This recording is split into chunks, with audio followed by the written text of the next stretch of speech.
All right, Shalom. First and foremost, I want to give all praises to Yahweh Ba'Shem Yahweh Shai, Ba'Shem Kakadash Barakatah. Double honors to the elders of GMS who were well. Peace and salutation to the elect, pushing this truth and sincerity. Peace be unto you. This is Jeremiah 10 and 25. It says, pour out thy fury upon the heathen that know thee not, and upon the families that call not on thy name. For they have eaten up Jacob and devoured him and consumed him and have made him his habitation desolate. Now, the heathen are the other nations that are not of the 12 tribes of Israel. And we're going to go into why, one verse can do the job done, but an in-depth could be a longer lesson. But for time's sakes, this is Psalms 83 and 6.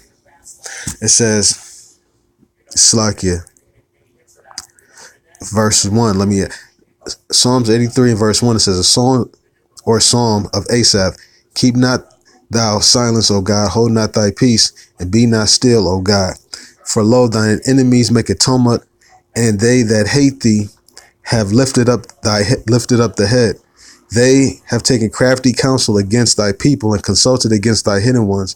They have said, come and let us cut them off from being a nation, that the name of Israel may be no more in remembrance. So I'll stop at verse 4. So this is right here. It's talking about the other heathens, and it's going to go into the heathens that were the ones that were doing it. Verse 5 says, for they have consulted together with one consent. They are confederate against thee. The tabernacles of Edom and the Ishmaelites of Moab and the Hagarenes, Gabal and Ammon and Amalek, the Philistines and the inhabitants of Tyre. So now notice that all these nations that are being named, not one of them are of the 12 tribes of Israel. Edom is not, Ishmael is not, Moab is not, Hagarenes is not, Gabal, Ammon, Amalek, the Philistines, none of them. Okay, and the read verse 8 says, Ashur also is joined with them. They have hopen in the children of Lot, Selah. So that means hopen means help. Verse 9, it says, do unto them as unto the Midianites, as to Sisera, as to the Jabin at the brook of Kishon, which perished at Endor. They became as dung for the earth. Now, dung, perishes after a while, And so this is a prayer God is in Slakia. David is asking for, vengeance. And there's nothing wrong with actually wanting vengeance. And this is actually something that the prophets asked for. And this is something that you should be asking for to this day. It says, 11 says, make their nobles like Oreb and like Zeeb. Yea, all their princes as Zeba and Zalmua, who said, let us take to ourselves the houses of God in possession. Houses of God being, Israel and all the things that pertain to us. Verse 13, it says, oh, my God, make them like a wheel as a stubble before the wind, as the fire burneth a wood, and as the flame setteth the mountains on fire. So persecute them with thy tempest, and make them afraid with thy storm. Fill their faces with shame, that they may seek the name of Yahweh. Let them be confounded and troubled forever. Yea, let them be put to shame and perish. Now, verse 18 says, that men may know that thou, whose name alone is Yahweh, and here it says Jehovah.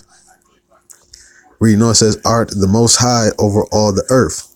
So this is how the Most High magnifies his name, is by, killing and murdering. That's one of his ways. He sometimes does it by miracles. Sometimes he sends his prophets to give warnings, who give, prophecies that are very, very telling and very detailed. And then sometimes he does it by, killing, in ancient Egypt,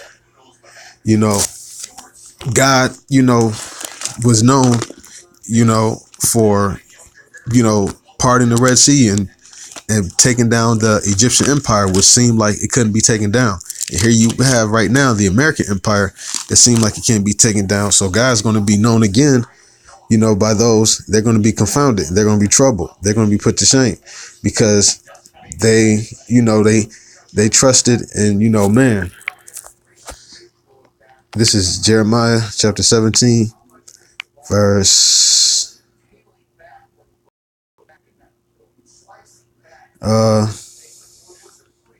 Jeremiah 17. I'll start with verse 15. It says, behold, I'll start with verse 13. Actually, this isn't what I was looking for, but it's such a good verse. So Salaki had to find another verse. It says, Jeremiah 17:13, it says, O Yahweh, the hope of Israel. Now, notice it said Israel. It specified Israel, not all nations. Verse reading on, it says, all that forsake thee shall be ashamed, and they that depart from me shall be written in the earth, because they have forsaken Yahweh, the fountain of living waters. Heal me, O Yahweh, and I shall be healed. Save me, and I shall be saved, for thou art my praise. Behold, they say unto me, where is the word of Yahweh? Let it come now. As for me, I have not hastened from being a pastor to follow thee, neither have I desired the woeful day. The woeful day is talking about the day where Yahweh Shai said he would come as a thief in the night, which no man knows that day. So it's always smart to prepare for it. Even says Yahweh Shai doesn't know himself. Reading on, it says, thou knowest that which came out of my lips was right before thee. Be not a terror unto me. Thou art my hope in the day of evil. So in the day of evil, only hedge we're going to have is the Most High. So we're not going to be able to rely on, any guns or ammunition. That's not going to be able to deliver us. It might be able to deliver you for a moment, but ultimately, if you don't have a hedge over you, there's nothing you can do. You can't, rely on, insurance, agencies to, help you or call 911 in the day of the wrath of the Most High. Because, 911 is going to be running for themselves as well.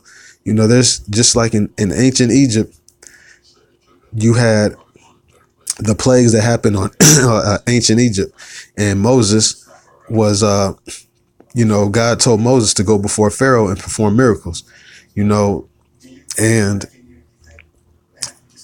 God was basically playing with them. With everything that the Egyptians had in sorceries, they weren't able to withstand the power of God. And just like modern today, when everything happens again, nobody will be able to withstand the power of God. Verse 18, it says, let them be confounded that persecute me, but let not me be confounded. Let me be dismayed, but let not me be dismayed. Bring us like, let me read from the top again. It says, let them be confounded that persecute me, but let not me be confounded. Let them be dismayed, but let not me be dismayed. Bring upon them the day of evil and destroy them with double destruction. So just like in Job chapter 5, verse 19 through about verse 23 that we read on the last video, this is a specific appointed day and time. Just like how there's appointed time for Egypt to fall, there's appointed time for every kingdom to fall. And this present kingdom has an appointed time to fall. And this will be the day of evil. Now, it's a day of gladness for those who want deliverance. But just like how when Sodom and Gomorrah was destroyed, you had Lot's wife. She actually looked back and she actually longed and wanted to go back. So there's going to be some people who was not going to want to see this place. She actually was actually reminiscing about the good times, and God said that's, leave, go out and don't look back. And you're going to have the same people with the same philosophy, towards this place. It's a day of evil for those who aren't in league with God. But for those who are in league, there's going to be people, just like I said, at death and destruction, we're going to laugh. So this isn't going to be an evil day for somebody who's laughing at it. It's going to be an evil day for everybody who's, not. Verse 19, thus saith Yahweh unto me, God, go and stand in the gate of the children of the people, whereby the kings of Judah come in, and by the which they go out, and in all the gates of Jerusalem, and say unto them, hear ye the word of Yahweh, ye kings of Judah and all Judah, and the inhabitants of Jerusalem that enter in by these gates. Thus saith Yahweh, take heed to yourselves, and bear not burden on the Sabbath day, nor bring it in by the gates of Jerusalem. Neither carry forth a burden out of your houses on the Sabbath day, neither do ye any work, but hallow ye the Sabbath day, as I commanded your fathers. But they obeyed not, neither inclined their ear, but made their neck stiff, that they might not hear nor receive instruction.